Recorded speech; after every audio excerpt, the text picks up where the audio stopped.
Hey, Misfits, Kate here. Kevin and I were all set to record a brand new episode for you this week, and then I got COVID. And while we'd prefer to give you new content every week, this week is not that week. If you haven't listened to our Home Alone episode before, now is a great time to get caught up. And if you have listened to it before, 'tis the season to refresh your memory, know what I'm saying? Thanks for understanding and enjoy all these terrible things that were going on behind the scenes of this holiday classic. Okay, I'm rethinking this blanket. I like it. Thank you, but I'm just a little warm. I'm swimming in this sweater. But I do like the sweater, though. It's got a big neck. You know what they say about a big neck. Hi, Hello, Misfits. This is Kate. And this is Kevin.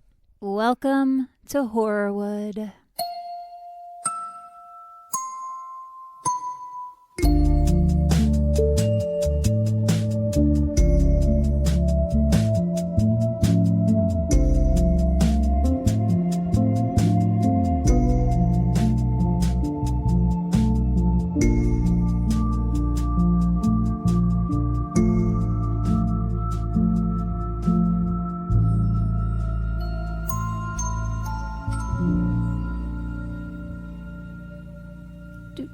Did we get a new Patronian? We did. Thank you for reminding me, because we need to shout her out. Yeah.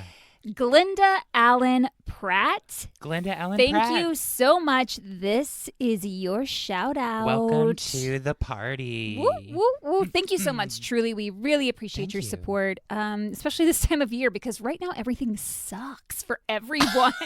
It really does. We're all melting down. We're all having issues. It's so stressful. I feel like it's across the board. Yeah, everyone. I'm feeling like this collective sort of anger in the city. Mine's not anger. Oh. It's just like this overwhelming stress. Stress and anxiety. Yeah. Yes.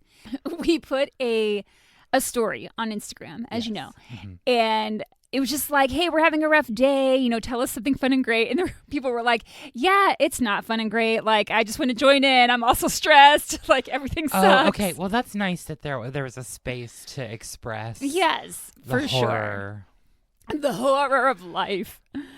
But it's the holiday season. It is officially December. It is December. And the holidays are coming up fast. It's getting festive up in here. And I thought, what better way to celebrate than to ruin one of your favorite holiday movies? Kate's coming at this from a malicious perspective. I'm not, but there is a lot of shit behind this movie that, kind of gets glossed over. Yes. We're talking about Home Alone and the actors involved. Now, I knew this was going to be a big fatty episode because there's so much with the cast members, particularly Macaulay Culkin, and I wanted to really dive in deep. Sure.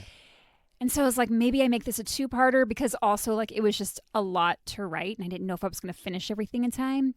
So I put a little poll out. I put it on Patreon, but like it was public, and just to see what people would like. Would they like a two-parter or do they want one big-ass episode? And 73% said we want a fatty episode. Whoa. So you are getting it all right here. Settle in. You're about to hear 38 pages of my notes. It's the longest one I've ever written. When you kept saying fatty fat, I was imagining a steak with all the like fat trim around it. Oh. Well, now that sounds delicious. Not as delicious as Matt's lasagna, though, because I'm excited for that. I'm really excited. We're having lasagna after this that Matt is making, and it's really good. I'm so excited. I only ever eat like frozen lasagnas. Oh, get ready. You're going to be so thrilled. So today we're going to be talking about some child abuse, multiple arrests among the cast members, stunts gone wrong, assault charges, a rape allegation, a possible connection to a murder for hire plot, drug addiction, and death. Happy holidays, everybody! Well, fuck.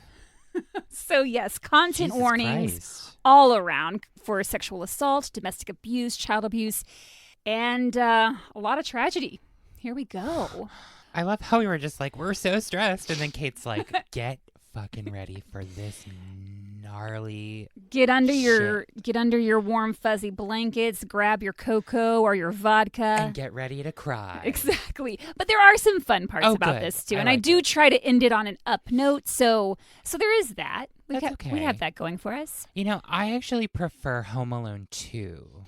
Interesting. I do talk about that a little bit in here. Yeah, the first one, I'm not the biggest fan of. But the second one. I was a big fan of Home Alone. Really? Okay. Oh, yeah.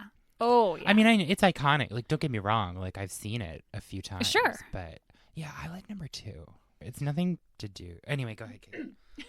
Kate looked at me like, just shut the No, I wasn't. I was clearing my throat. It wasn't that at all.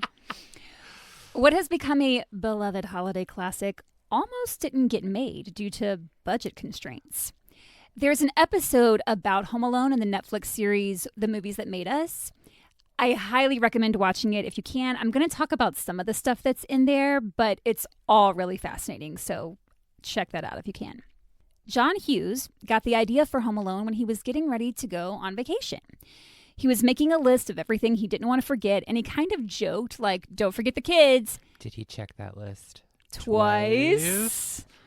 We're fired. We'll see ourselves out. Thank you.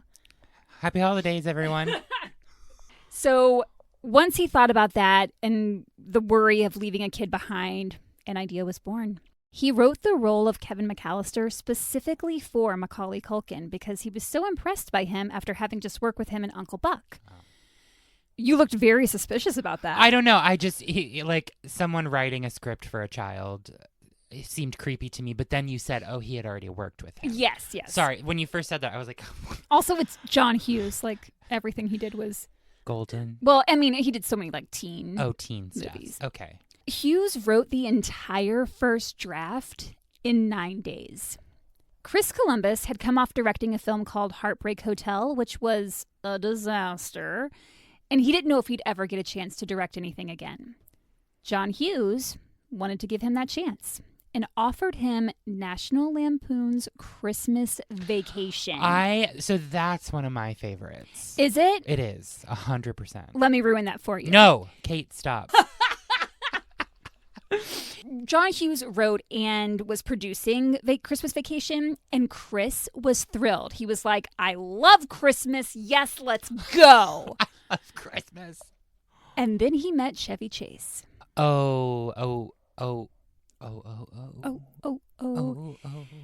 It is widely known in the industry that Chevy Chase is one giant asshole. And he treated Chris Columbus like shit. Oh, no. Chris was still kind of a newbie, and Chase didn't think he was up to the task of directing him. But Chris really wanted to prove himself. So he just kept working. He shot the second unit. So a lot of establishing shots. Some of his shots of downtown Chicago are still in the movie. But then in another meeting with Chevy Chase, Chase was an even bigger asshole to him than the last time. Chris called up John Hughes and basically said, look, I appreciate the opportunity, but I cannot work with this guy. There is no way I can stay on this film. And John was like, all right. And 2 weeks later, he sent Chris 2 more scripts. And one of them was Home Alone. I'm glad he gave Chris another chance. Like, he obviously, believed in him. And yeah. And really was the only one willing to give him a chance at that point. Because Chris Columbus is like a big deal. A big deal. He directed the first 2 Harry Potter movies. Yeah. He's kind of a big deal. That's an inside joke from another time, another place. John put a note on the scripts asking if Chris would be interested in directing either of them. And Chris loved the premise of Home Alone. And he was like, it's a Christmas movie. And he was like, yes, I love Christmas. He was able to hire a lot of the people he'd worked with on Heartbreak Hotel. And John Hughes, who was also producing the film, wanted it to be shot in Chicago. He did a lot of his stuff in Chicago because he liked being away from the big studios of LA. So there are a ton of Chicago actors in it. Hughes pitched the film to Warner Brothers, who agreed to do it on a budget of $10 million. John assured them he could do it for that amount. At the time, movies were being made for about $70 million. $10 million, honestly, is pennies. But they get to work. Once they secured their shooting locations, which Kevin and I are going to go to. We're going to go on a field trip. It's going to be so fun. Another one. I'm Another excited. one. The crew set up their production offices in New Trier High School. The home they used for the McAllisters was owned by John and Cynthia Abensheen. I'm probably saying that wrong. I think you're saying it exactly right. Thank you. And they agreed to let the production use their house. Homeowners get paid typically a few $1,000s if a film crew uses their home. And on the surface, I see your face and you're like, ooh, this sounds great. It does sound great at first because production puts you up in a hotel or an apartment, your home is in a movie, and you make some money. But so much shit can go wrong on a set. A lot of times houses are destroyed, that the money that they make goes back into fixing it. Exactly. Oh, well, fuck that. The Abensheens were told shooting would take 5 to 6 weeks. Jacqueline Buxbaum, the locations manager, told the family that under the contract, if the crew needed to tear down a wall while they weren't there, they could just go ahead and do it. No. So she was like, if you don't want your house destroyed, you should probably stick around. So Cynthia, John, and their 6-year-old daughter all moved into their primary bedroom upstairs. They brought up a hot plate with them so that they could cook, although they did have access to the food that was there for the production. The catering. Yes. So they didn't have to cook much. And there was a food truck that was always parked outside, which their daughter thought was the most amazing thing. What food truck was it? I don't Damn, know, but I that's bet okay. it was tacos. I bet it was delicious. It's that lobster truck that roams the place. That roams the place? Is that that roams just the the streets of roaming Chicago's. lobster? No, there's a food truck that goes around Chicago and the surrounding. It's a lobster. The restaurant. Angry Crab? Yeah. No. No. We don't know. No. I follow them on Facebook. Oh. Basically, when you're watching Home Alone and you see the exterior shots of the home, just know that the actual homeowners are in an upstairs bedroom making sure no one tears a wall down. Their hot plate. They're just like huddled up there with a hot plate. I mean, fair enough, though. Like, if they're going to come in and fuck up your house. Exactly. And that's a nice I mean, honestly, house. if a production ever comes to you and is like, can we use Don't your do home it. for filming? Do not do it. Even if they say, here's 10 ground. Wow. 10 ground. 10 ground. That's what they say to make you think it's going to be money. And then they're like, oh, no. Here are coffee grinds. Here's some. I don't know where I I'm can going. get this for my apartment. And it wasn't just for 5 or 6 weeks. Production stretched 5.5 months. Almost half a year living in their bedroom. That's ridiculous. I mean, granted, it was a mansion, so, they had that going for them. But still, it's a lot. They come out like all pale and like mole people. Mole people? What are mole people? Like people who get locked underground. Oh. You know what? Never mind. Okay. Those who know. Okay. Mole people. My. The interior of the house was too small to shoot in, especially all the stunts and gags that they had to do. So with the exception of the entryway that can be seen when the front door is open, the crew built a set inside the gym of that high school, which was the same high school used for some of the shoots for other John Hughes movies, such as Uncle Buck and 16 Candles. But as the crew got into pre-production, it quickly became apparent to Chris and John that they needed more money. Not a lot by industry standards, but they asked Warner Brothers to allow an increase from $10 million to $14.7 million. I mean, that's not terrible. It really isn't. Warner Brothers said do it for 13.5 or the project is dead. They scrambled to try and make cuts, but there just wasn't any more room to make cuts. They'd already done as much as they can, and they just didn't have any money left. Meanwhile, Chris Columbus had lunch with a buddy of his from Fox, along with another executive. I was going to say, could they find it somewhere else? Well, legally, you can't show a script to another studio. Like, another studio can't, poach a project when it's already under contract. So he's just having lunch. So can I ask a movie industry question? Sure. I don't know if I have the answer. But you probably have more experience. But like, can you be an investor in a film that's produced by a studio? I think so. Okay. So could they find like an outside investor that maybe wasn't part of another studio? Maybe, but that's not what happened. Okay, great. Just putting that out there. Sorry. Kate has this really amazing Simply Modern cup she bought recently, and it's gorgeous. And I love it. I like when you pick it up to take a drink because it's enormous. It's enormous and it's nice to look at. I love it. I think it's just the right size. It's delicious. I need to buy a new one because mine fell in the gutter. And it got smashed. So the guys are sitting at lunch, and the guys from Fox ask Chris how it's going on Home Alone. And he's like, well, I think Warner Brothers might pull the plug. We are asking for more money than what they're willing to give. And he tells them about the situation. And the guys were like, wait, they're not willing to go up $1.2 million? And they said, if Warner Brothers kills the project, we've got you. Fox coming in with the backup plan. Coming in hot. Coming in hot. Hot potatoes. It's Christmas. Oh, that is weird that you just said hot potatoes. We're going to get to it in a second. Kate pulls out some like baked potatoes and it's like delicious. We're going to take a break. Warner Brothers did kill the project. They sent a rep to the production offices at New Trier High School who went around to each section of offices telling them to stop working. The movie is dead. So producers from the film called up Fox and said, hey, Warner's pulled the plug, to which Fox said, great, you're a Fox picture now. So as the rep from Warner Brothers would leave one section of offices telling them to pack up, a producer from Home Alone would go in after him and say, actually, no, it's cool. Like, just keep working. We're just with a different studio now. So it's kind of like scandalous a little bit. That is scandalous. I'm interested in the logistics of like the financials of production now. Sure. I mean, it's but kind we of don't have to talk about it because it's boring. Everything was coming into place, but they were concerned about weather because they had some outdoor shots they needed, particularly that money shot at the end where it's the perfect snowfall. But it was unseasonably warm in Chicago that year.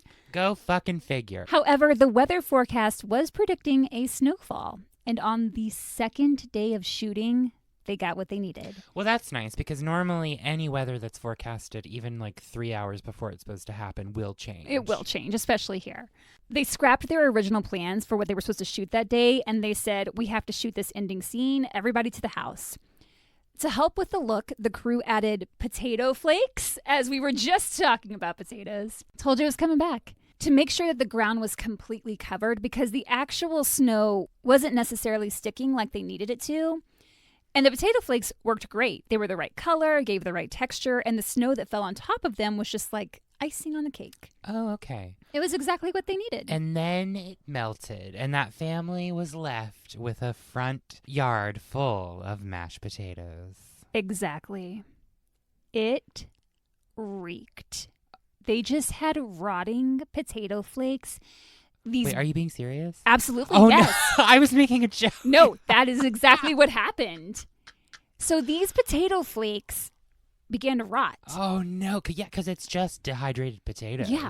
And they turned brown and yellow, and it smelled awful. Oh, no. So now they had to clean all of that up. The family or well, the no, not the production? family, the production. Okay. Can you imagine if they were like, Mr. and Mrs. The production crew let the family out of the attic to come down to clean up the rotting mashed potatoes. They have the 6-year-old girl. That's the child abuse I was talking about. She's wearing a potato sack as a dress. It's Les Mis. But it was a great effect while it lasted. For the cast, they were able to bring in a lot of Second City actors, one of which was Ken Hudson Campbell, who played Santa. The morning of his audition, he showed up at New Trier High School, and Chris Farley was there auditioning for the same role. But Farley had spent the previous night out partying and seemingly had not gone to bed because he was dropped off at his audition after this marathon night. Like straight from the bars. You can't do that. He did it, and he was in bad shape. He comes in, he's a mess. He's catcalling all the females in the production offices. No. It was bad. He walked into the audition room and pretty much immediately walked right back out. He totally bombed. But because he didn't get the part, that meant that Ken Hudson Campbell did. So he played Santa. Catherine O'Hara was another Second City alum, along with John Candy. And Candy did his role of Gus Polanski, Polka King of the Midwest, as a favor to John Hughes. It was one of the only days Hughes was on set because he was good friends with Candy and wanted to watch him. Oh, that was weird. I heard that. Heard what? I think the records touched. Oh, I'm sorry. No, it's okay. A piece of the Lisa Frank nail polish came off, like one of the confetti pieces, and I didn't want to drop it so Frankie would eat it. So I put it in my pocket. That's very kind of you. My pocket. I'll put it in my pocket. Save it for a rainy day. Just a tiny piece of nail polish. That's all my pockets are filled with. Gross. I'm going crazy. So Hughes was on set when John Candy was there, and Candy's schedule was jam-packed, so he literally only had one day to work. And Hughes gave him the freedom to improvise. He was the only actor that Hughes allowed to tinker with the script because he was very protective of his writing. Fair enough. Yeah. I get that. It helped that Candy had already worked with Catherine O'Hara in the past, so they knew how to play off each other really well. But because of Candy's limited schedule, his workday on the set was 23 hours straight. Because they had to make sure that they got everything they wanted before he left. Like, how do you even keep up that much energy to keep doing takes? Oh, barely. But he was John Candy, and he was a fucking beast. Bro. So his stuff in the movie is mostly all improvised. The stuff about the polka band, the funeral home story. He's just making that shit up as he goes along, which is a testament to what a talented guy he was. And the fact that he did it as a favor is a testament to the kind of man he was, because he made less money than the guy who played the pizza delivery boy. He only made like $400-something because he was just doing it like he just got scale. He didn't get like his rate. He was just like, yeah, sure, I'll come in for a day. It's pretty amazing. Good for him. Sadly, just a few years after the movie's release, John Candy died of heart failure while working on a movie in Mexico. He had been a heavy smoker since he was a teenager, smoking a pack a day. He was also a heavy drinker, ate in excess, and unfortunately, he was a cocaine addict. Oh, no, that's like the... that's yeah. not good. He said it was when he got into Second City in Chicago that the drugs and heavy drinking really spiraled out of control for him because he was around performers like Bill Murray, Gilda Radner, and John Belushi, who he said were all heavy drug users. And that was just kind of the life. They'd be out at the bars until 5 a.m. They partied hard. But when John Belushi died of a drug overdose in 1982, Candy did quit for a little while, but still used cigarettes and food as a means to combat anxiety. He struggled a long time. He would try to diet and exercise, but then fall back into his bad habits. And heart disease ran in his family. His dad had died of a heart attack when Candy was just a little boy. Addiction is a disease. It's hard. It is. It's hard to overcome. So I don't, look down on him because Oh, absolutely not. I mean, he really did try. Yeah, it's just when you're faced with such like anxiety, depression, any kind of like internal struggles, like, and when you have that much pressure on you, just to quiet that even for a few hours is just, I get it. I get it. And the more successful he became, the more he drank and smoked and used drugs. Because the pressure just keeps going up and up. Man. So that is something to note, because during the time of Home Alone, like he was working a lot. He was in movie after movie after movie. And that was kind of at the height of his cocaine addiction and and a lot of his trouble. So that's all happening behind the scenes with him. Right. John Candy appeared in more John Hughes movies than any other actor. A lot of people think it was Molly Ringwald, but it's John Candy. In order for the premise of Home Alone to work, the actors cast as the burglars had to be just right. They had to have chemistry. Robert De Niro was considered for the role of Harry, a part that eventually went to Joe Pesci. And although Daniel Stern was cast as Marv, he almost wasn't in the movie. When he was told they would need him for 8 weeks instead of the agreed-upon 6, he asked for more money, which is reasonable, which they said they didn't have. So he quit. The actor they cast in his place was Dan Roebuck. But after a few days working with Dan, it was clear the chemistry just wasn't there between him and Joe Pesci. And Pesci and Daniel Stern had actually worked together before and had a good rapport with each other. So the team went back to Daniel Stern, and he was so relieved. He was like, I can't believe I almost let this slip away. Joe Pesci wasn't exactly an angel to work with. We've talked about Joe Pesci. We have, and we're going to talk about him again regarding that incident. Also, like, Daniel Stern in these movies, to me, is just hot. He is kind of hot. I was watching one of the Home Alones recently, and I was like, what is this feeling? So sudden and new. Yeah, he is hot. He's hot. So Joe Pesci was critical of the script. He didn't feel that some of the things he had to say were sophisticated enough for him. He also had a really hard time controlling his cursing on set around all the kids. That would be me. I'd be like, fuck. And then everyone would be like, oh, shh. Money in the jar. And swear jar. I'm going to bust that shit open and buy some cigarettes. I just need to bust it open and pay my bills. I don't even smoke anymore. And Pesci wanted to work when it was convenient for him rather than the production. He liked to play golf before work. Shut up. And when he was given a 7 a.m. call time, he grabbed assistant director James Giovannetti by the collar, yelling at him, and dragged him into the executive producer's office demanding that his call time be changed. No. I think they agreed. No. I don't think we should give people this power. Why do people think they can act like that? Oh, it's a job. You're getting paid for it. Like, just wait until you hear about some of the power plays coming. Kate. Pesci also refused to talk to Macaulay, although that was mainly because he wanted him to be terrified of him on screen. Okay, I can see that. Yeah, and he felt that if they were hanging out on the set, it wouldn't really work, which I do get that. And although most of the stunts for Harry and Marv were done by stunt performers, there were some that the actors did themselves. One of which is when Joe Pesci enters the McAllister house and a blowtorch burns his hat. Mm-hmm. He suffered actual burns to his head from that. Which, I mean, yeah, a blowtorch is burning your head. And towards the end of the movie, when the burglars catch up to Kevin and Harry threatens to bite his fingers off one by one, he actually did bite Macaulay's finger to the point it left a scar. Okay, that's messed up. He's like, he got into it.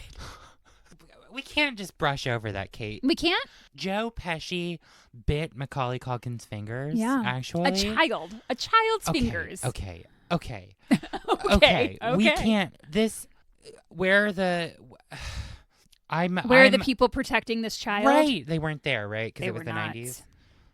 They were definitely not there. Although, to be fair, I will say, like, John Hughes, Chris Columbus, John Candy, like, they all took very good care of Macaulay, so I don't want to say like in that instance. I don't even know if Macaulay mentioned it. You know what I'm saying? Okay. Like, this is something that came later, but Macaulay has nothing but positive things to say about John Hughes and Chris Columbus and them. So I don't want to put that on. No. I hear that, but I just think that's a bizarre and kind of grotesque thing to happen to. It is kind of wild. Like I'm not just walking up to kids and biting their fingers.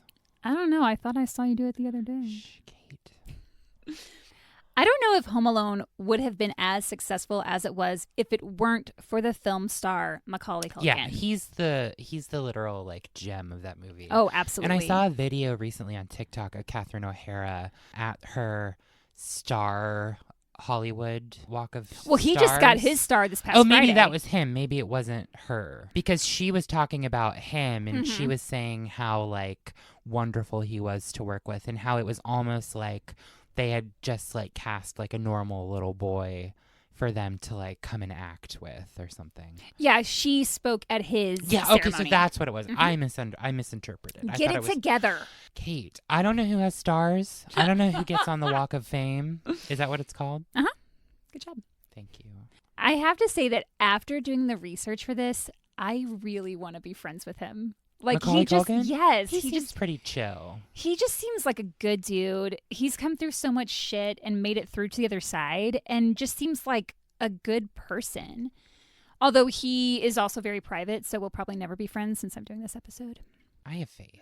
I don't know what world exists where he and I would ever be in the same room together, so it's probably not going to happen, but hey, you never say never. Never say never. Originally, I was going to make this a Patreon episode because when we do something that's focused on a person who's still alive and active in their industry, I don't want to put anything out there that could be seen as an attempt to defame or embarrass or anything like that. That's never our intent. Yeah. But he has spoken publicly about his childhood and his career, so it is out there. I listened to WTF with Marc Maron. He did an episode where he interviewed Macaulay, or Mac as he prefers to be called, and they discussed his childhood, his life, his career. So I feel like he himself has put the info out there, and I feel like this is an episode that I want to go to all of our listeners, especially for the time of year that we're in. I think it's a good one. And especially if it's information that's already public. It's not like Yes. you're airing anyone's dirty laundry. Exactly. I'll definitely link the Marc Maron episode. I'm not going to play a clip from it because it's his interview and you should all go check out his episode. Mac's interview starts about a third of the way into it. I might call him Macaulay. I might call him Mac. It's easier to say. Just bear with me. Yeah, Macaulay's a mouthful. Home Alone made Macaulay Culkin a household name. It is the film that truly sent his career into overdrive. But it was not Mac's first movie by any means. He had been working in the TV and film industry for years before landing That's crazy. that part. And he's a kid. Yeah, he was like 9. Since a baby? Since 4. Damn. Yeah. But it was not necessarily by choice. Mm. His parents, and more specifically his father, were the ones pushing him into an entertainment career. I'm going to go deep into Macaulay Culkin's life and career, and then we're going to talk about the other cast members, but I kind of did a deep dive on him. Yeah, because I think there's a lot there. I don't know. I know that there's hardship there. Mm-hmm. I didn't follow those stories when they came out. Yeah. So Yeah, there's a lot to it. I'm just going to move this real quick before you start talking again. Move it wherever There we you go. need. I just Okay. didn't want you to be talking, and then I moved the microphone. Okay, thank you. I'm in a weird place. Welcome. Let's see. Macaulay Carson Culkin was born on August 26, 1980 in New York City. He was the third of 7 children born to Christian Culkin and Patricia Brentrup. So let's talk about them. Uh-oh. Macaulay's dad, Christian, or Kit as he is known, so I'm going to be calling him Kit throughout the rest of this, had his roots in theater. He is the older brother of actress Bonnie Bedelia. I didn't know that until I started researching this. Is she related to Amelia? Bitch, I fucking loved Amelia Bedelia when I was little. Kate, I don't know how we haven't had this conversation, but I can't fucking stand Amelia Bedelia. And I think she's the dumbest bitch that's ever been a part of children's literature. How did you feel about Pippi Longstocking? No opinion. Neutral. We have some things Amelia to discuss Bedelia, after. somebody needed to sit her down and explain some things. Or she needed to go to like a special learning facility or something. Because the shit that she pulled, because she was so literal, like Maybe I need to revisit Amelia Bedelia. It's been a minute. I'm sorry, listeners. I legitimately hate her. We'll discuss it after. And if you don't know who Bonnie Bedelia is, she was not related to Amelia Bedelia because Amelia Bedelia is fictional. She was in... And ridiculous. She was in They Shoot Horses, Don't They? Lovers and Other Strangers, Die Hard, Parenthood, and a million other things. She's done Broadway. Her resume is 9 miles long. So Bonnie Bedelia is Macaulay Culkin's aunt. That's that was amazing. wild. Bonnie and her older brother Kit both pursued a career in the arts and both attended the School of American Ballet in New York. Oh, shit. Ballerinas. Sorry. Did you call them ballads? I did. Ballas. Ballads. That's the new term. I like it. But Kit just never could quite break through and see his career take off like his sisters had. He did do a lot of theater and acted alongside some big names. But Like who? Like Laurence Olivier. Holy just shit. To, there's one. But he was never a main character. He was usually relegated to the Side. chorus. Then he was cast in an off Broadway production of King Lear, playing Gloucester, a character that is blinded in the play. And on opening night, Kit got so into his character that he was delivering a soliloquy and he closed his eyes like he was so into it. He's feeling himself. But what he couldn't feel was how close he had wandered to the edge of the stage, because in the middle of his speech, he fell off and into the first row of the audience. He was quite injured and he couldn't do the rest of the run. But I also think part of the reason he quit the show was because he was embarrassed. He was humiliated. I mean, I live for a clip of something like that happening. I just watched one on TikTok of a production of The Miracle Worker. Uh-oh. And the girl playing Helen Keller wandered too far forward and just falls off the stage. Oh, no. Oh, and she pretended like nothing happened. Nice. Jumped right back up on and... Professional. Good job. Yeah, she was great. Have you ever fallen off stage, Kate? Off the stage? No. But I did pee in the middle of ballet class once. I fell backstage once, but everybody could see it because the production was in the style of Brecht. Oh. So it was all all bare right bones. there. You could see everything. Mm-hmm. And it was Mother Courage and her children, and I played the old man. And I went to go to, because my part was coming up, so I went to sit on the bench backstage, which everyone could see because it was pretty much lit. And the bench broke. And I fell on the floor and rolled out onto and I just kind of laid there, and then I rolled back in. And then I got up and went on. There you go. That's all that you need. Shows professionalism. Yes. I was in ballet class and I was very young, and I had on my little leotard and my tights and my little ballet shoes. And I realized, I'm going to pee in my pants. Oh, no. And I didn't want to interrupt class because the teacher was talking and I didn't want to interrupt her. And so we were all at the bar and we were doing plies, and I plied and I peed. I feel like there's a wordplay you could do there, like pleed or it's called a plie, not a PA. And it was very embarrassing. And another girl pointed and laughed at me and said, "Ha ha, she peed her pants." And my teacher was like, "Why didn't you ask to go to the bathroom?" So everybody shamed you. Yeah, I was totally shamed, Okay, even by the teacher. You know, fuck that little bitch who said some shit. And yeah, then what are you doing with your life What are you right doing now? with your? She's like a rockhead.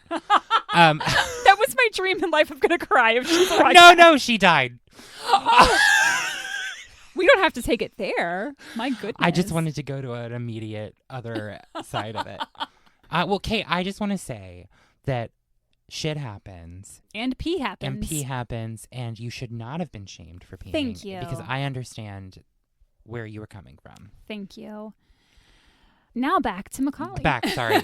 That went off on a tangent. Kit didn't really have the professionalism that you had, where he just got up and went back at it. He quit the show. He quit the show and he quit acting. He never acted again. Oh, that's dramatic. Before meeting Patricia, Kit had a daughter named Jennifer from a previous relationship.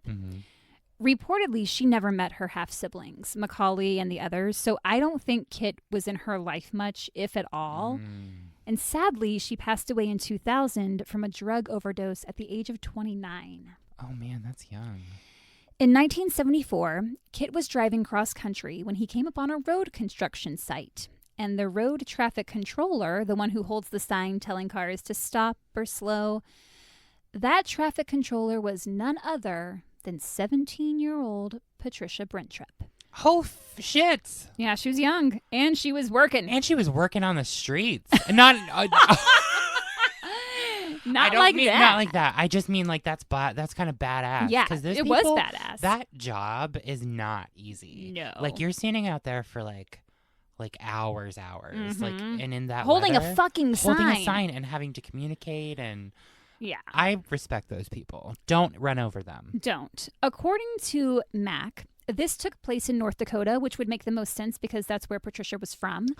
But I've also seen it reported that they met in Wyoming and that she was 19. So I'm not sure what the discrepancy is there, but regardless. So rural Midwest in the somewhere teens. in middle America, a young woman is holding a sign. A young woman is holding a sign, and a man that once fell off a stage is coming her way.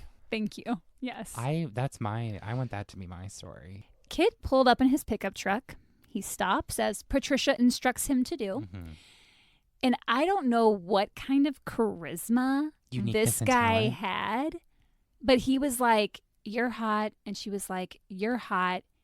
And she got into his truck and they drove away. Okay. Well, I take back everything I said. Patricia, what happened to the traffic after that? Patty. Okay. I would say, though, in that situation, like hot, rugged dudes in pickups, if I was working that job and one was like, "You're hot, get in," I'd be like, "Okay, bye, thanks, bye." I mean, it was the mid-70s. It was like hippie time. But I just imagine cars like colliding into each other as soon as they're driving off in the distance. Patricia, that was very... It was bold. Bold. It's very bold, but also like inappropriate. Also, it's the 70s. This is serial killer era. Yeah, I can't even fathom that happening these days. Don't get into a stranger's car just because they seem charming. Yikes. Unless, you need to buy some weed. And no, a guy. not even... No. No, do not get into a stranger's car. If Period. there's donuts involved. Kevin, we need to have a talk. The two of them headed to New York, where Kit was from. Like, Patricia literally left everything she knew behind in North Dakota to go start a life with this guy. Wow. Bizarre to me. That must have been some good dick. I wasn't prepared for that. But probably.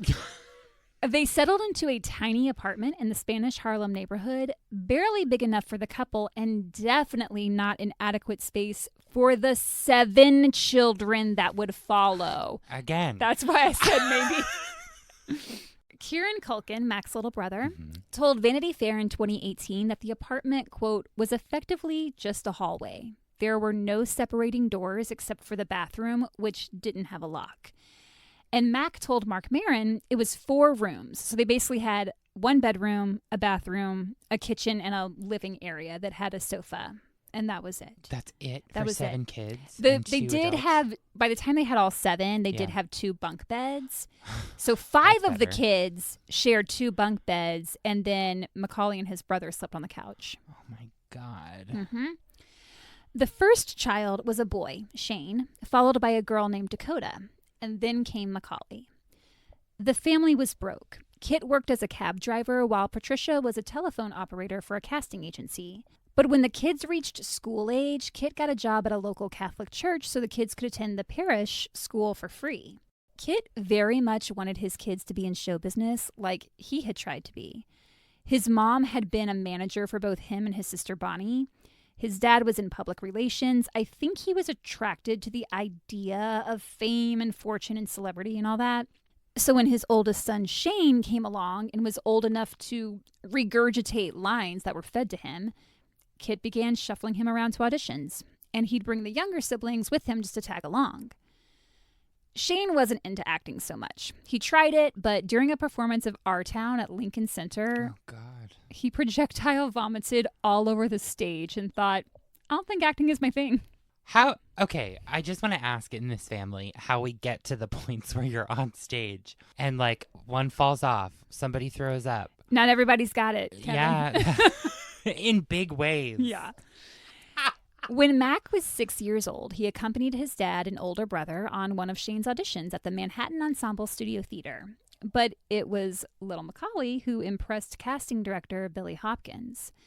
Hopkins cast Mac in his first play, which was called After School Special, and it was while working with him that Billy realized just how poor the Culkin family was.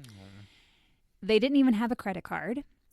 In 2001, Billy told New York Magazine that he paid his stage manager to get Macaulay to and from rehearsals because, one, I don't think the family had a car, but it's New York, so that's not uncommon. Yeah. But I don't think they could even afford bus fare, let alone money for a cab or anything like that. So Billy paid for those things and saw to it that the stage manager made sure Mac got to the theater and back home safely. That's nice. Billy even said, quote, Macaulay would crawl under the bleachers at the theater to look for change that had fallen out of people's pockets. They were like the Beverly Hillbillies. At this point in time, the Culkins had, I believe, 5 or 6 kids total. Once they started having kids, they pretty much had one every 2 years. So that's a lot of mouths to feed. And Kit was determined to make sure they contributed to the family's finances. Mac was a cute kid, he had a lot of charisma, and he was fearless, and critics loved him. So this theater gig led to the next and to the next. He was booking pretty much everything he went out for. Then when he was around 7 or 8 years old, he got accepted into the School of American Ballet, which both his dad and aunt had attended. And he was a professional dancer for a couple of years. He performed in the Nutcracker at Lincoln Center, and he said he was one of 3 boys among 40 girls, so the ratio was working in his favor. He quickly began booking work in TV and film. Like, he didn't really struggle the way that the majority of actors who are starting out do. He was just this cute little blonde kid who was up for anything. He took direction well, and he did good work, and he liked to make adults laugh. Then John Hughes was looking for a kid to be in his film Uncle Buck, starring John Candy. Billy Hopkins happened to be the casting director for that movie and was like, I know a great kid. He's done a bunch of theater stuff for me. John Hughes was so impressed with Mac's work on that film that he wrote the role of Home Alone's Kevin McAllister specifically for him, as I mentioned before. However, Chris Columbus, Home Alone's director, felt he couldn't just give this kid the role, so he auditioned around 200 kids for the part. Of course, Mac got it. I mean, it was written for him, so he was that character.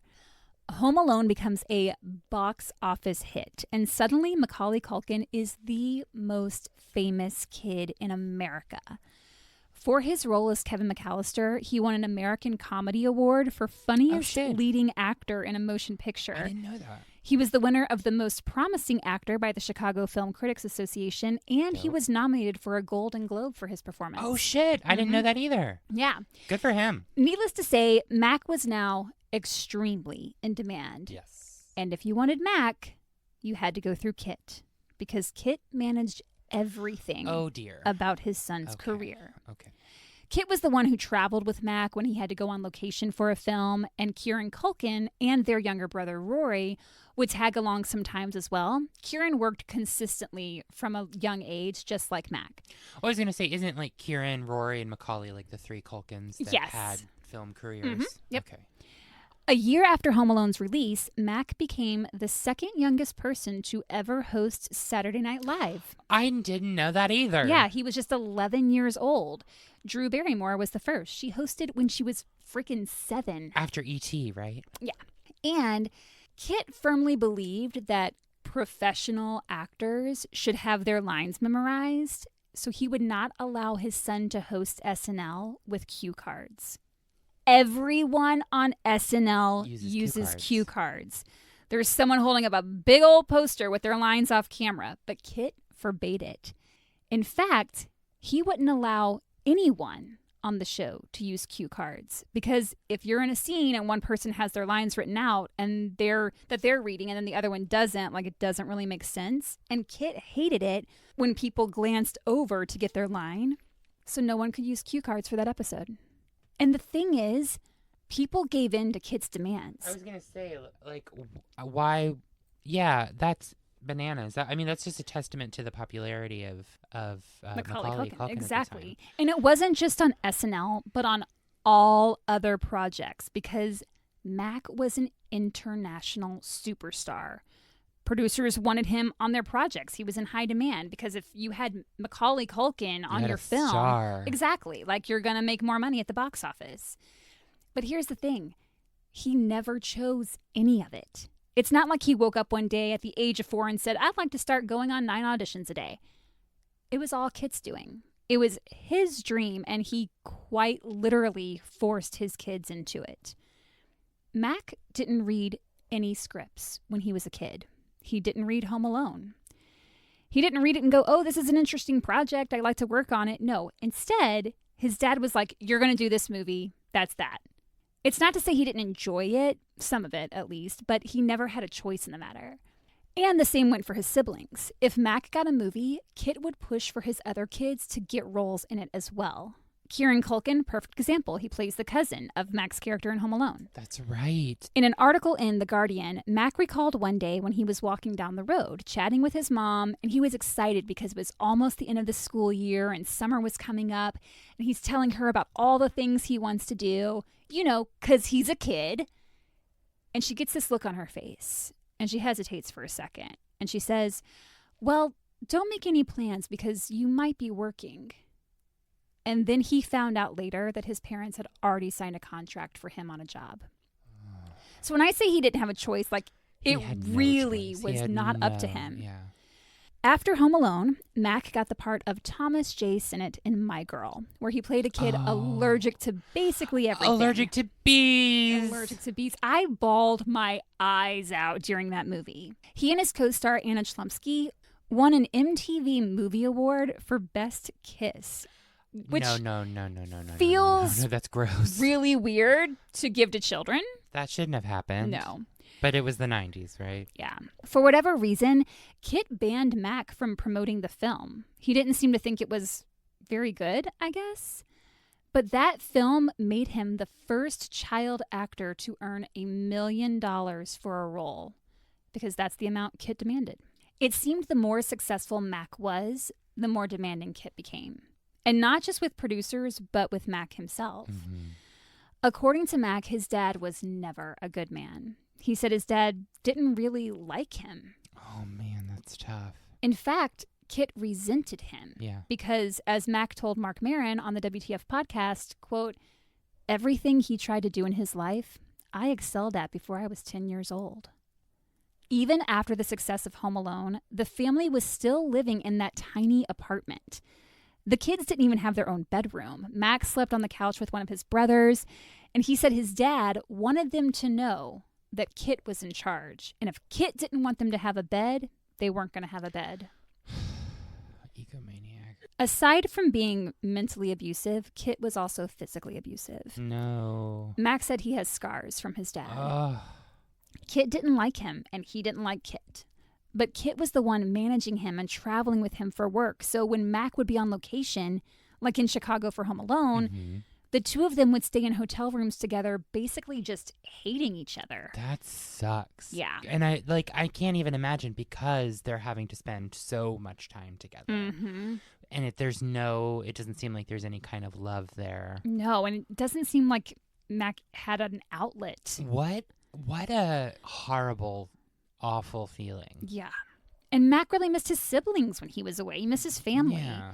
But taking a break was not an option. Kit was like, you're doing this or else. After the success of Home Alone, Macaulay Culkin became the most in-demand kid in Hollywood. And in 1993, his dad, Kit, was rated one of Hollywood's most powerful people by Premiere Magazine, a title that he milked for all it was worth. I was just going to say, I bet he loved that. Oh, yeah.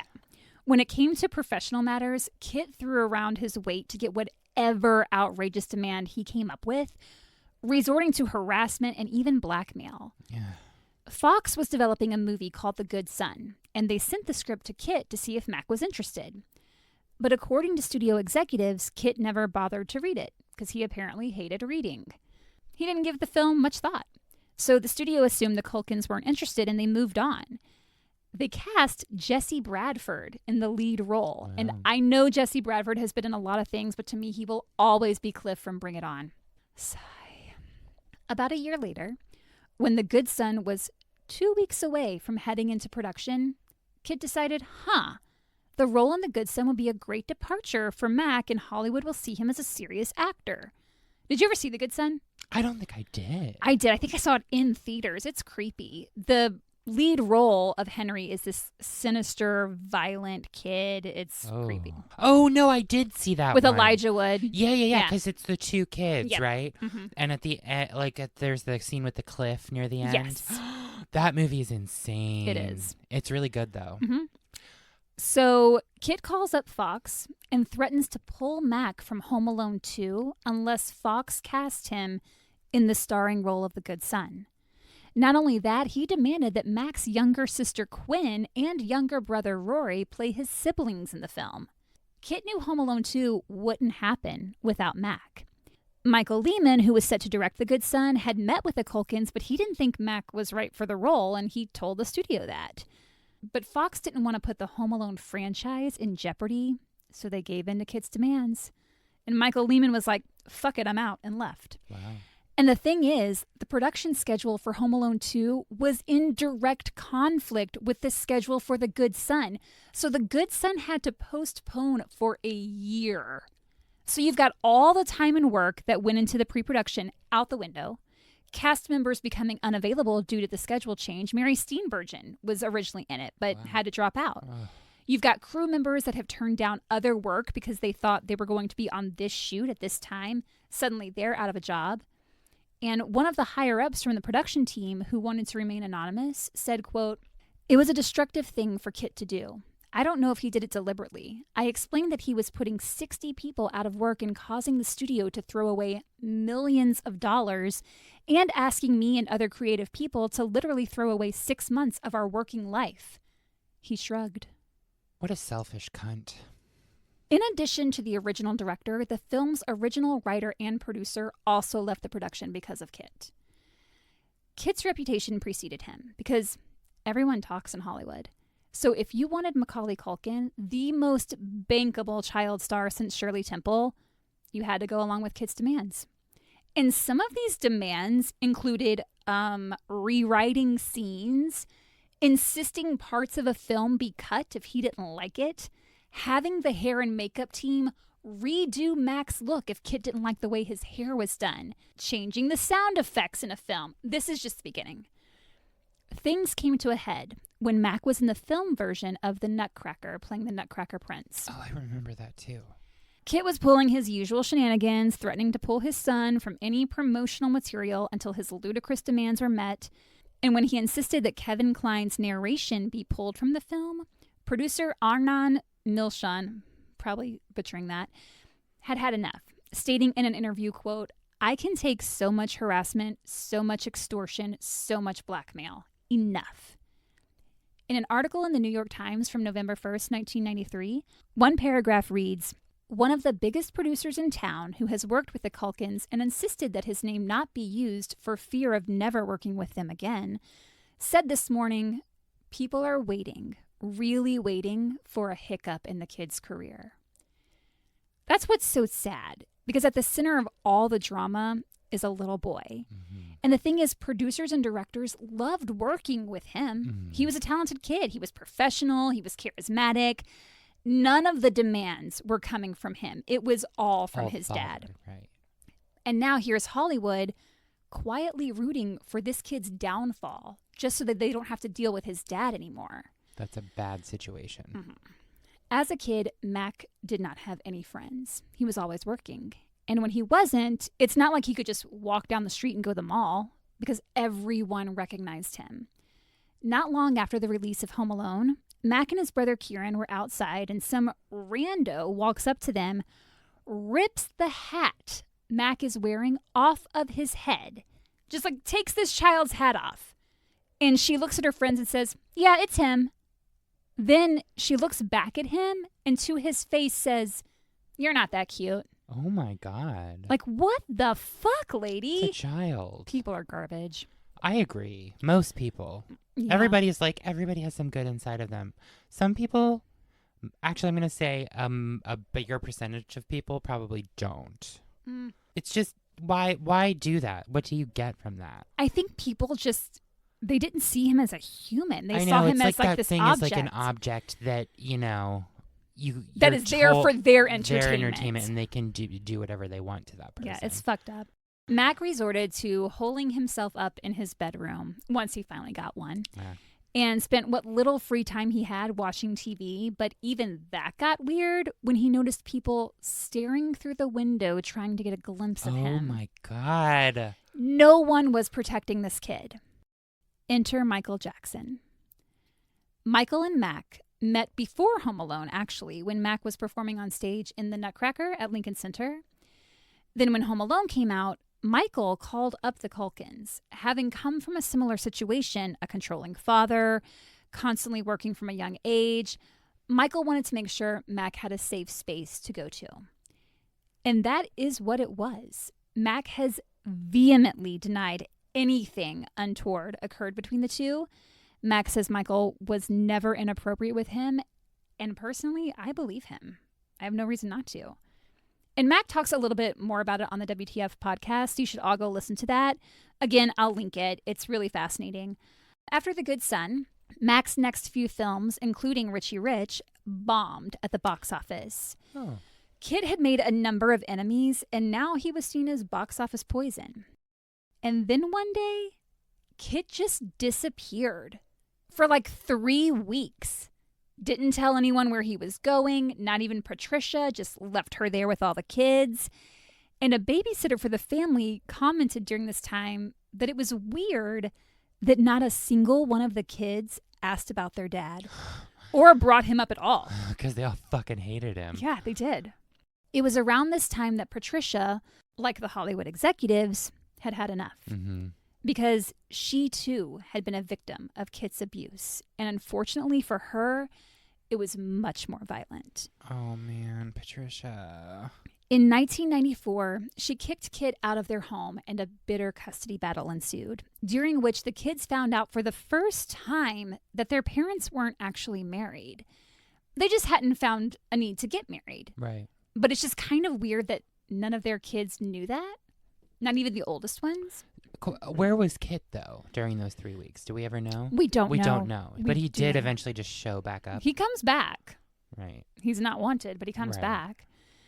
During the custody battle, Patricia accused Kit of excessive drunkenness, being unfaithful, and, quote, a violent reign of terror, in which he punched her during 2 of her pregnancies, as well as at other times stating, quote, he punched me in the head and about the body, causing me substantial injury, and dragged me out to the balcony, threatening to push me over the railing.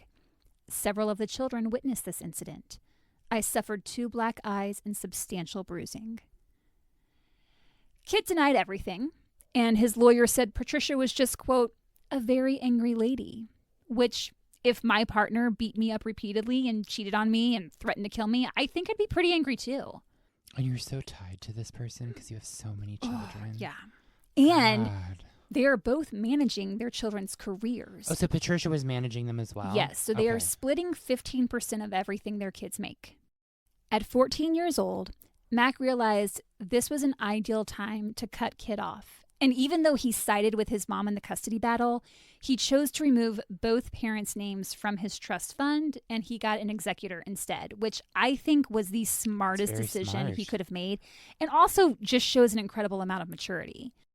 A lot of the arguing between Patricia and Kit was about money and who was going to get control of their children's careers and control of that money. Because, like I said, they made 15% of every dime the kids made, and Mac made millions. And so the 85% that went to the kids, would that just go into his trust fund? Into his trust fund, Okay. Yep. He wanted a clean break, and he also didn't want to do this thing that his parents, particularly his father, had pushed him into doing. He was aware that he had enough money to be set for life, and he said, quote, I understand my parents put me in the financial position I am in today, and I am grateful for that. But he was just done being the little worker bee for his parents. Well, and also, like, I don't know that he owes them any kind of thanks for, you know, that's not to say that there wasn't extremely hard work behind all of the money he made. That was because of his talent. Sure, and he's not saying thank you, Mom and Dad, for giving me this career. He's saying I understand that they put me in this position. Oh, I see. Sorry. He is grateful of what came from that, the money that came from that, because it did afford him a life that he A comfortable can enjoy. life. Yeah. After all was said and done, Kit and Mac were estranged. He later wrote a semi-autobiographical book called Junior, and in it he writes letters to his father. Ooh. Here's just one of them. It reads, Dear Father, it didn't have to be like this. We could have stayed poor. You showed me what it was like to be afraid. You hurt people a lot, you know. I'm not just talking about your family and the other important people around you. You hurt our name. I should know. Did you know I had to apologize on your behalf way too many times? You made a lot of people cry. You made my mother cry. I don't think Kit is in any of the kids' lives now. When a reporter tracked him down in 2018 and asked if he'd heard from Mac, he said, quote, I don't consider him a son anymore. He's a super great dude. What a nice person. Yeah.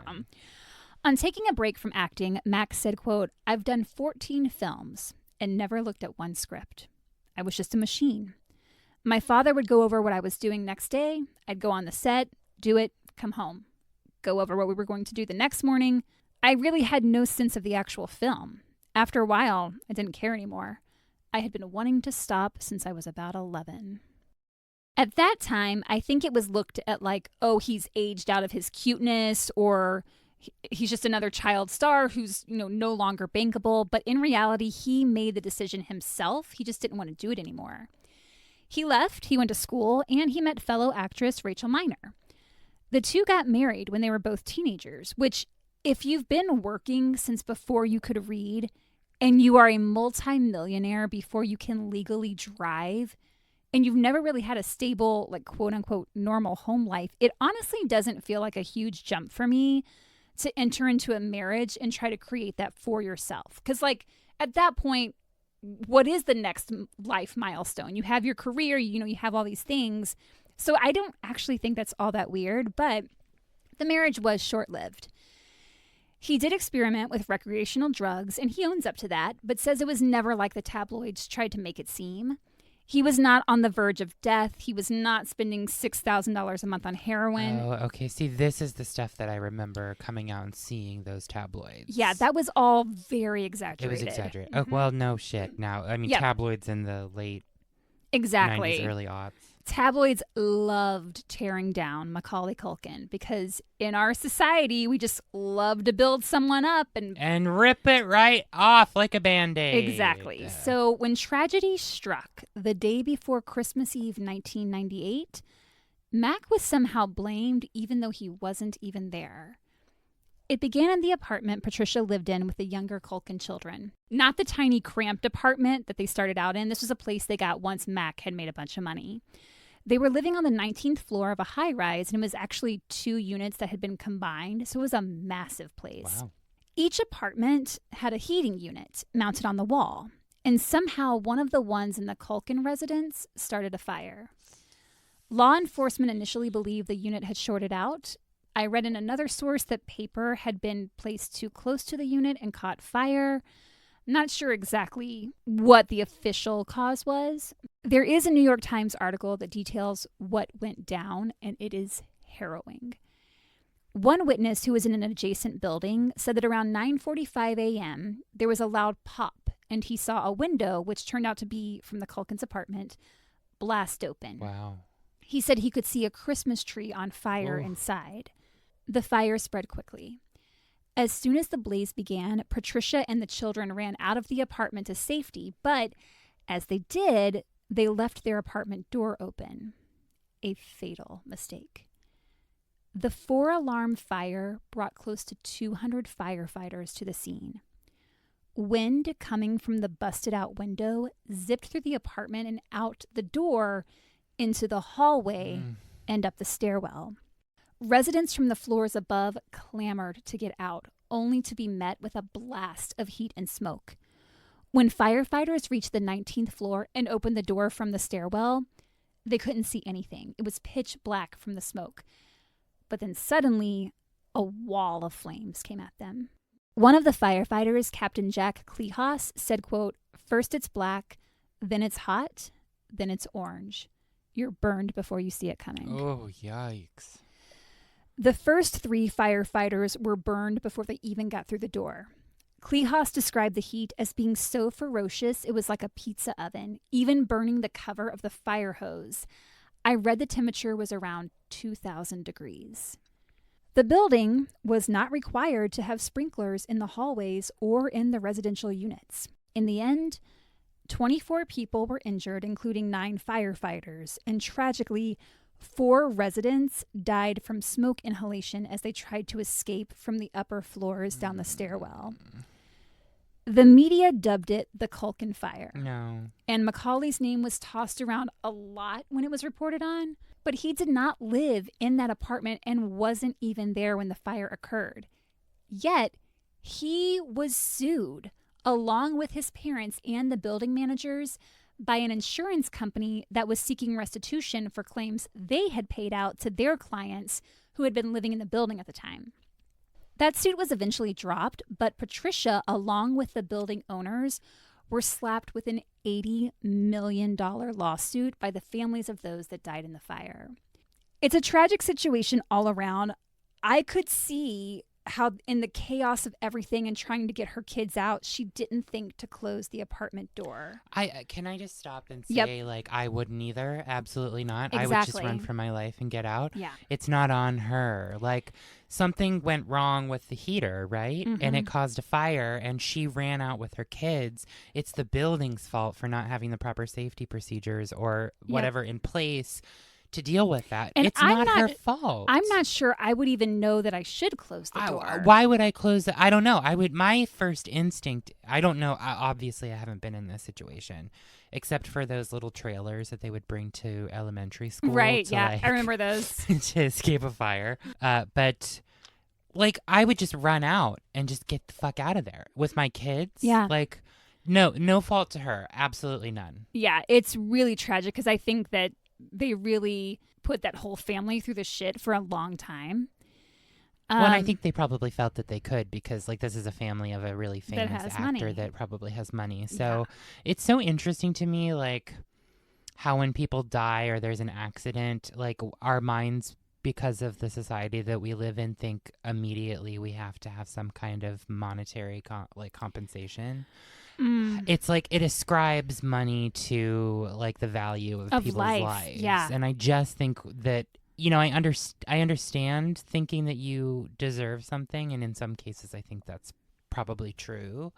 But I just think we need to kind of think above that.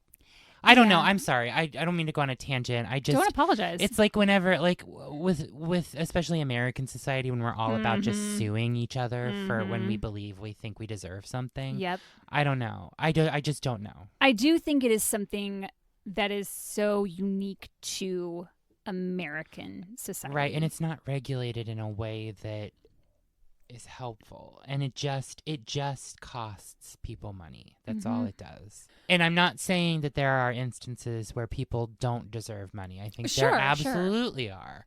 I just think, you know, if you're going to do that, you need to be targeting the right person for the right reasons. Sorry.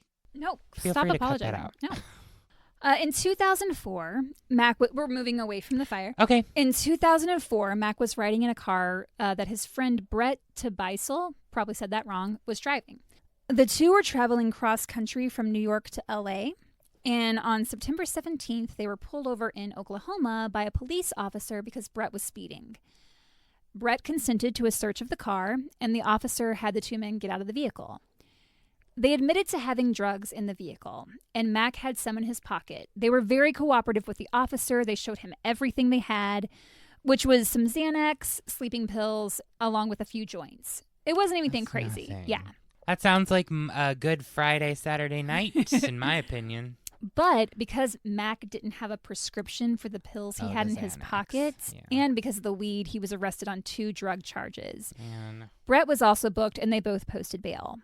Again, the media went crazy for this, labeling Macaulay Culkin this drug addict.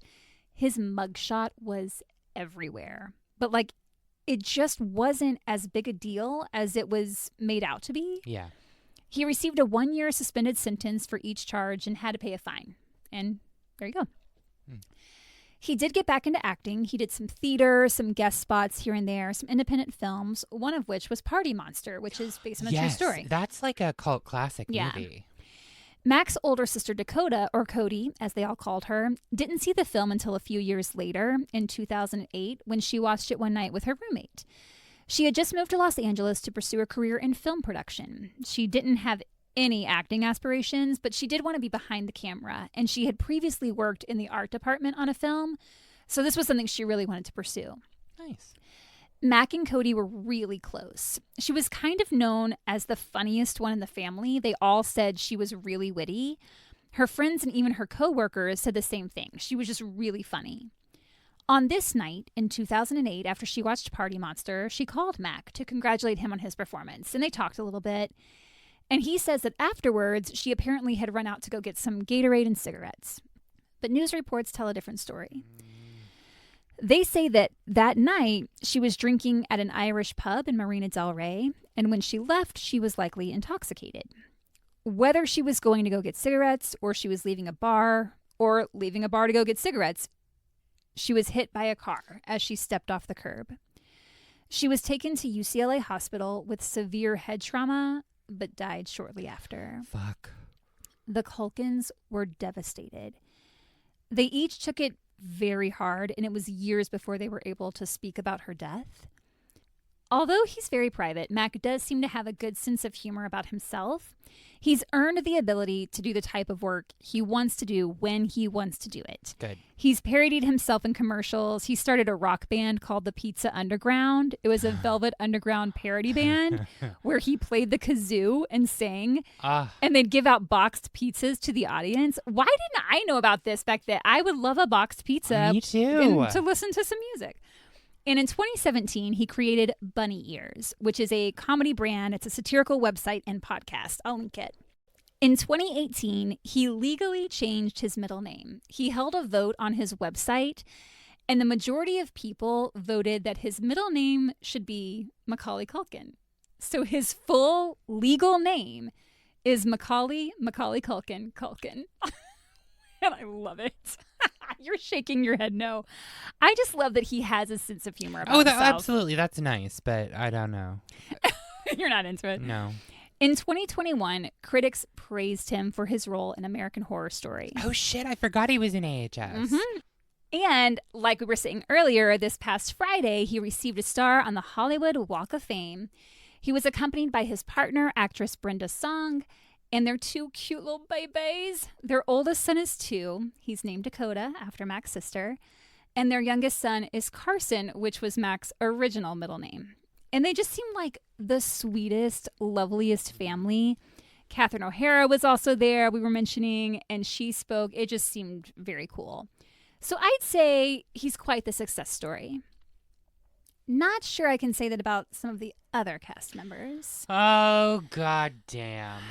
So I just mentioned Catherine, who of course played his mom in Home Alone.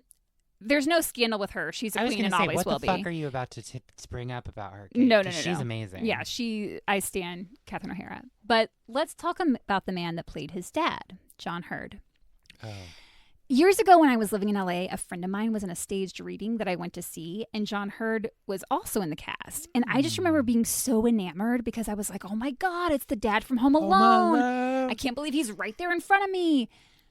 Well, if I'd known then what I know now, I doubt I would have been as excited to see him.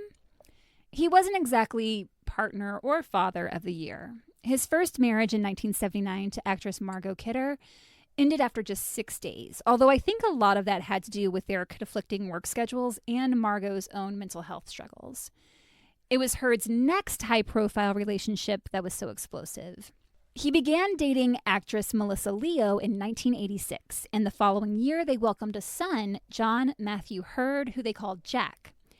From what I can tell, before Jack was even born, Melissa and John were already having troubles because she was already thinking to herself that she was going to have to raise this boy as a single parent. Herself. Melissa and John broke up in 1988 when Jack was just a baby. Mm-hmm. And that very same year, John married his second wife, Sharon. And this was when John's career was in its heyday.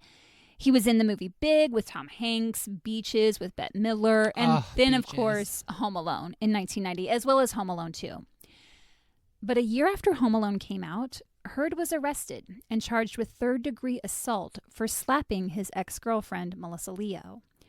Their son, Jack, was just 4 years old at the time, and it seemed all the troubles between the former couple stemmed from John's frustration over the limited amount of time that he had to spend with his son. After his 1991 arrest, Melissa Leo obtained full custody, and John could only visit with him every other weekend. In 1994, Hurd went to court to try and get custody of Jack, but was denied, with the judge saying he, quote, lacked temperament in parenting skills.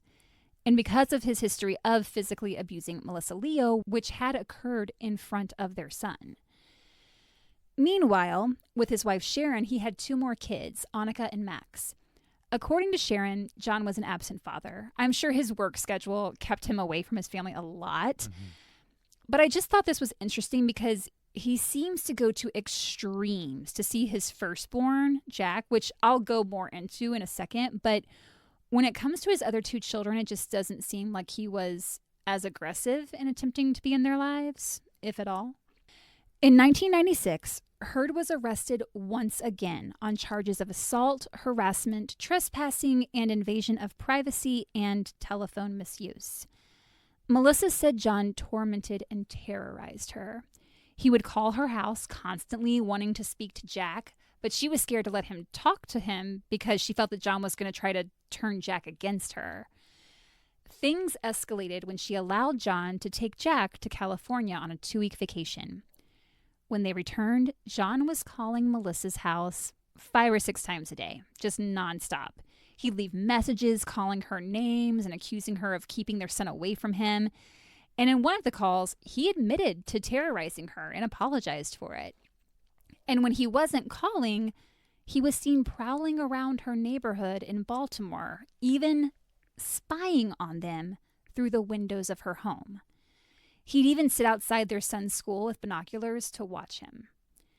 On one occasion, Melissa's boyfriend at the time, John Russell, got into a confrontation with Heard at Jack's school and alleged that Heard attacked him, striking him in the chest and neck.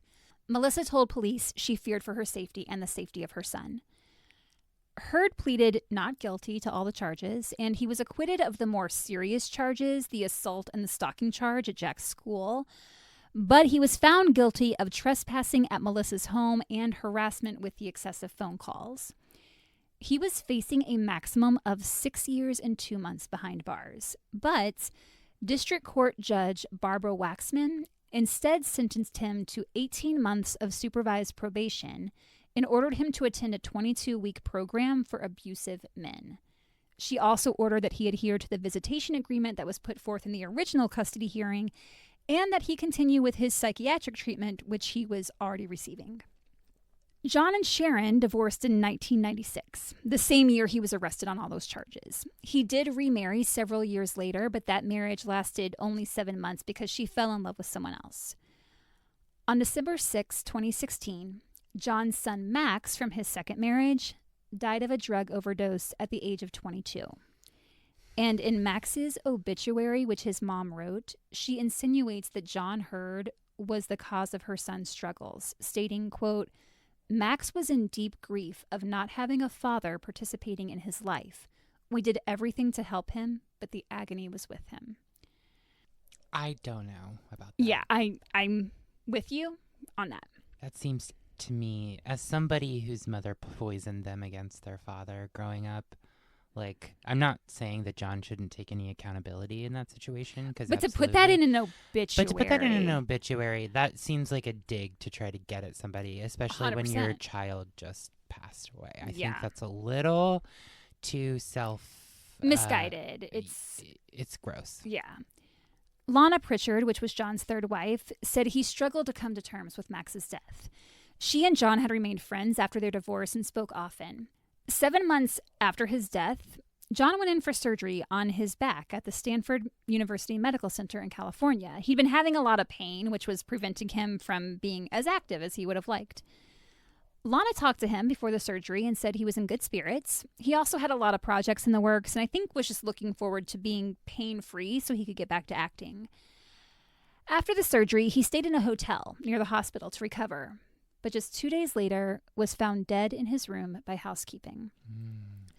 The coroner ruled his death a heart attack caused by heart disease and said the surgery did not contribute to his death. However, his toxicology report did show several narcotics in his system, including tramadol, oxycodone, oxymorphone, Xanax, buprenorphine, fentanyl, and hydromorphone.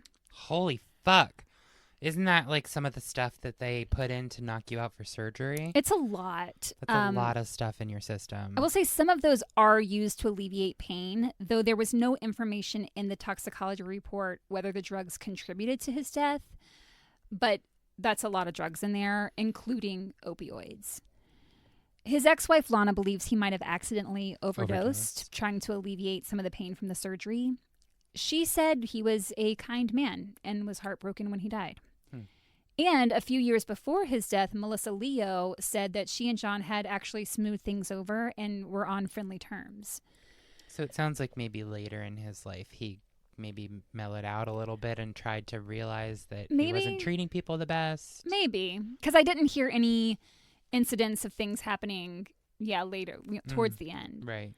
But one Home Alone cast member who's probably not smoothing things over with his ex anytime soon is Devin. He says it's pronounced Rattray. I'm going to say it's Rattray. It's Ratray. He played Kevin McAllister's older brother Buzz in the movie. Ugh. In December of 2021, Devin and his then girlfriend were in Oklahoma City attending the Oklahoma Pop Christmas Con, where Devin had been invited to appear as a celebrity guest. According to the affidavit, on December 8th at around 7 p.m., Devin and his girlfriend went to Mickey Mantle's Steakhouse, where he drank an entire bottle of wine and several shots of alcohol. Well, I mean, some of us can handle things better than others, it sounds like. He was a big guy. I will say that. His girlfriend had 2 cocktails. She reported that she believed Devin was intoxicated at that point, which consuming an entire bottle of wine and several shots of alcohol can certainly have that effect.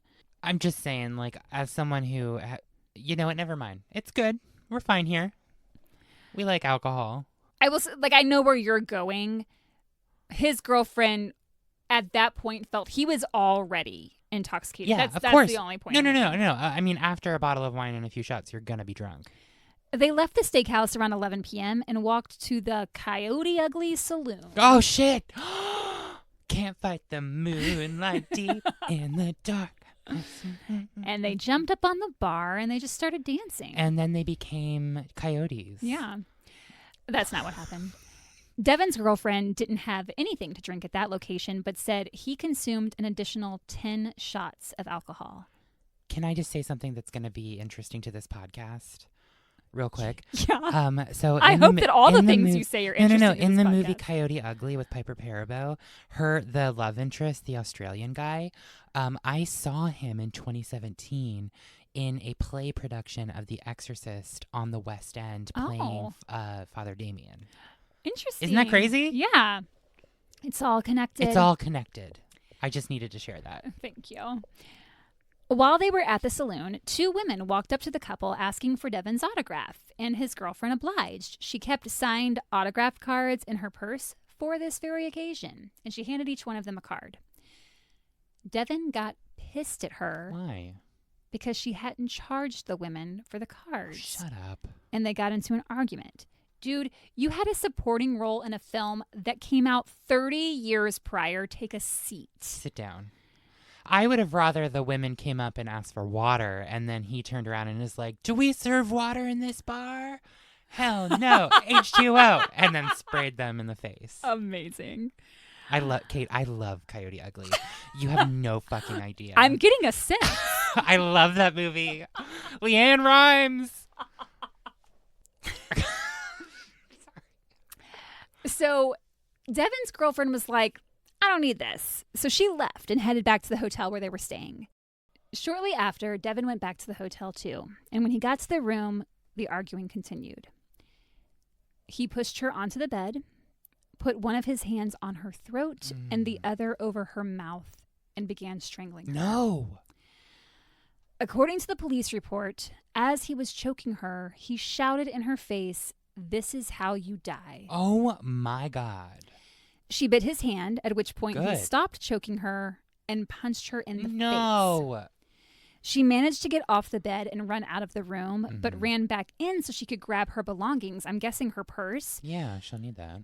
When she did, Devin allegedly pushed her, which made her fall against the desk in the room and hit her arm. And then she got up and ran out. Okay. She filed a police report on December 10th. A warrant was issued for his arrest, and he decided to turn himself in.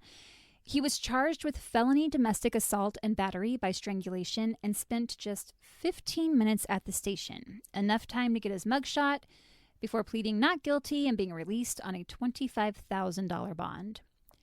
Devin's attorney denies the allegations, but the police did confirm his girlfriend's injuries.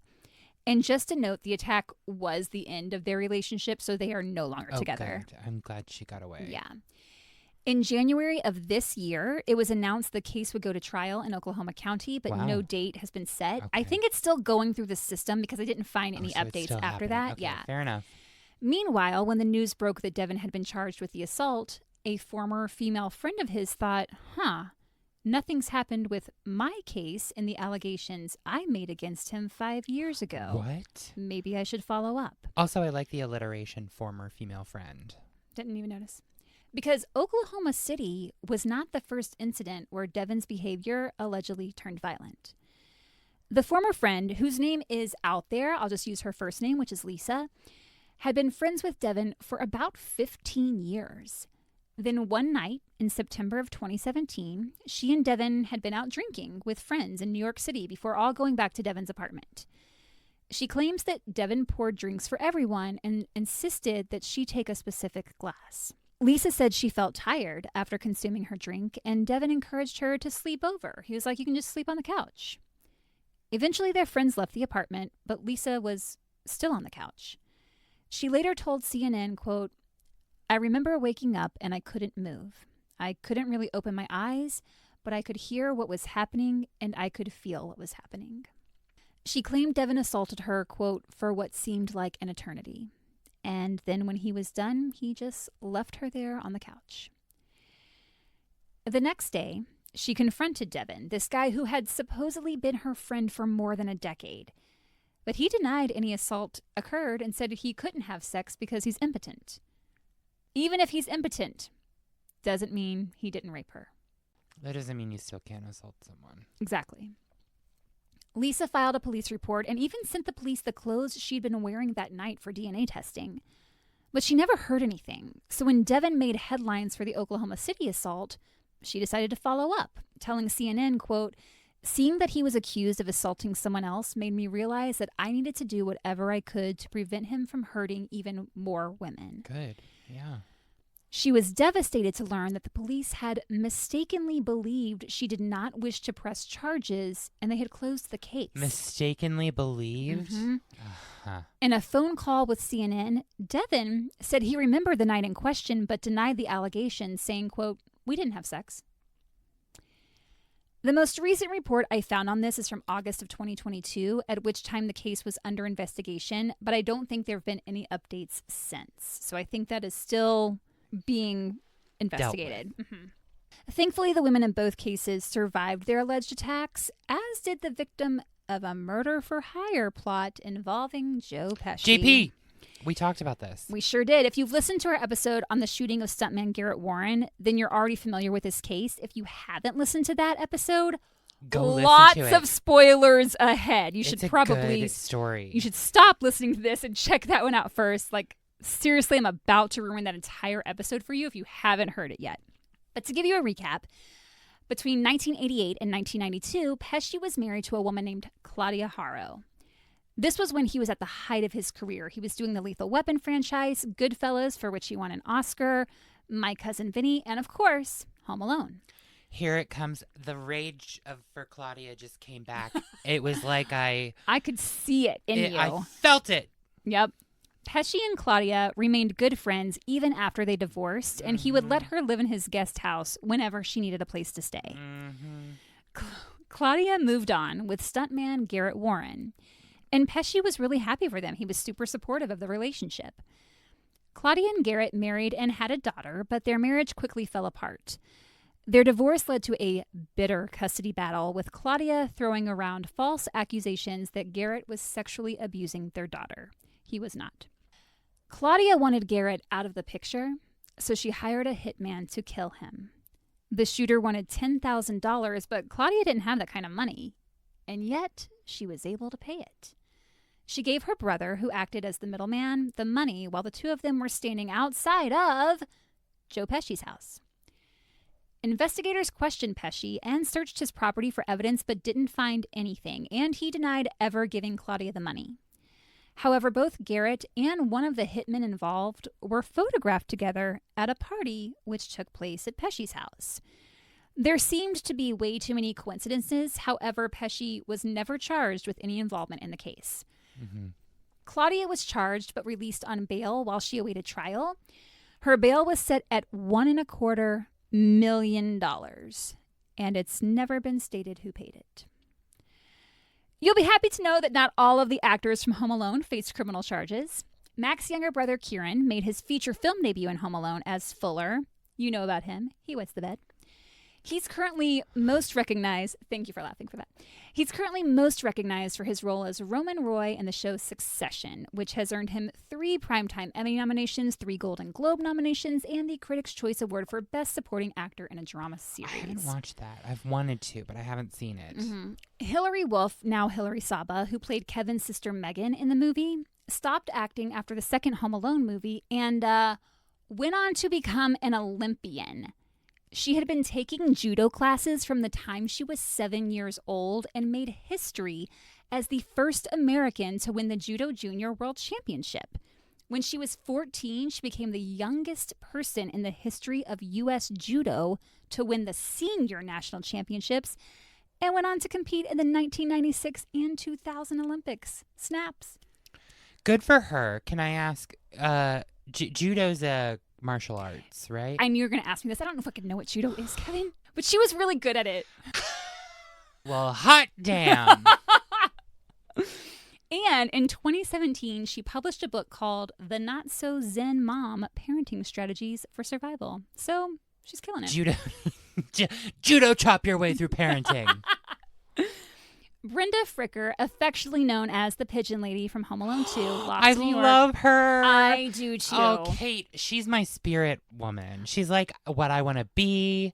She's see who that I for you. am. Yes. She's who I will become. She has had a prolific career. She won an Oscar in 1990 for her role in My Left Foot and has been nominated many times over for her work, including a nomination just this year from the Irish Film and Television Awards for the show Holding. She said she gets really lonely this time of year, which made me sad. Brenda, we love you. You've made such an impression on so many people. She said, quote, "I'm old and I live alone. It can be very dark." She said to get through it, she has her dog, and she'll watch some good programs. Is she living in Ireland? Is that where she is? Mm-hmm. Well, she should go visit Enya's castle, because I think Enya also lives there and has a castle and doesn't come out much. So there you go, Brenda. Kevin has a suggestion for you, and we strongly encourage you to take it. I want to see a music video of an Enya Brenda Collaboration. Yes. That would go viral. Kate, go to airlingus.com and let's book these tickets. Let's do it. Her advice to actors is if you're doing a scene and you think you're doing it wrong, just swear in the middle of it and then the director can't use it, which I love. Dang. Home Alone is wildly popular in Poland.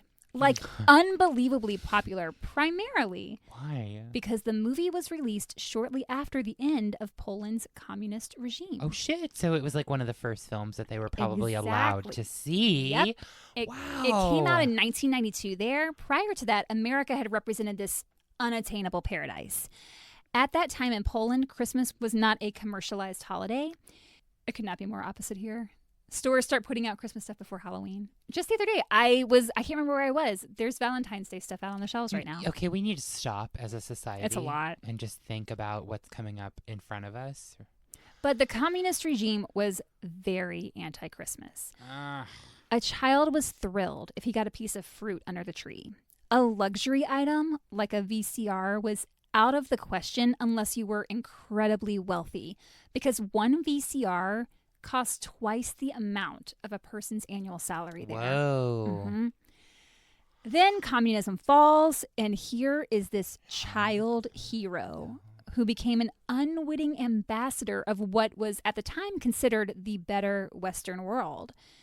Kevin puts a VHS tape into the VCR. People in Poland probably went crazy, and just seeing all the presents under the tree, Poland's economy began to strengthen. More products were becoming available, and the film immediately struck a chord. What was the title in Polish? I can't say the Polish because I don't know the pronunciation, but it translated to Kevin at Home Alone. Okay. Or Kevin Alone at Home. I think it was Kevin Alone at Home. I like that title better. Well, you can write John Hughes. Actually, you can't. He's dead.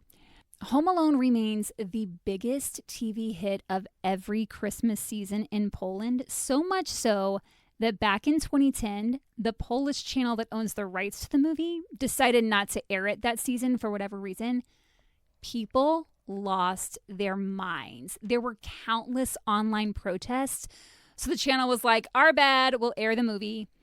And when Home Alone came out in the US in 1990, it was actually panned by critics.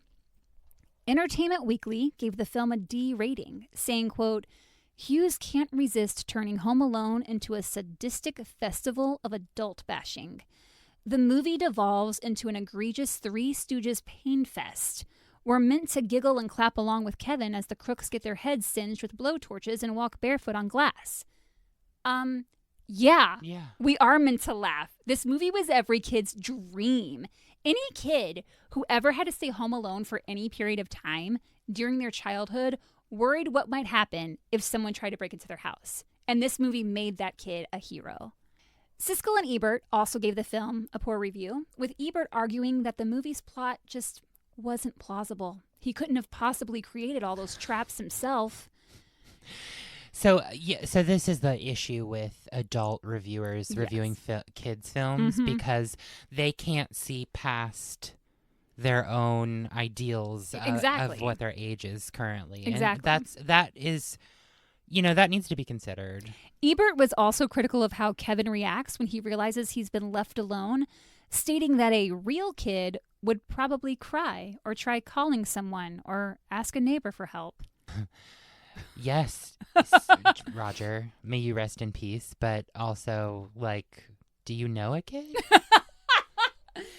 Despite seemingly hating the character, he did like Macaulay Culkin, saying, quote, "He's such a confident and gifted little actor that I'd like to see him in a story I could care more about." Home Alone was the #1 movie at the box office 12 weeks in a row, from November to February. Wow. It grossed $476.7 million worldwide, making it the most successful comedy at that time, a record it held for 27 years. Not only that, it was the third highest grossing film, not just comedy, but third highest grossing film in history. Wow. At that time. And it's still in the top 15 most successful comedies of all time. And here in Chicago, it's become a tradition with the Chicago Symphony Orchestra. They screen the movie while playing the score by John Williams, and it's happening this weekend. Fun. And on December 8th, Tracy Connor, who played the checkout clerk in the store and asks, "Are you here all by yourself?" She'll be there for a talk before the show. I've always wanted to go to that, but I've just never had the chance. It's also kind of expensive.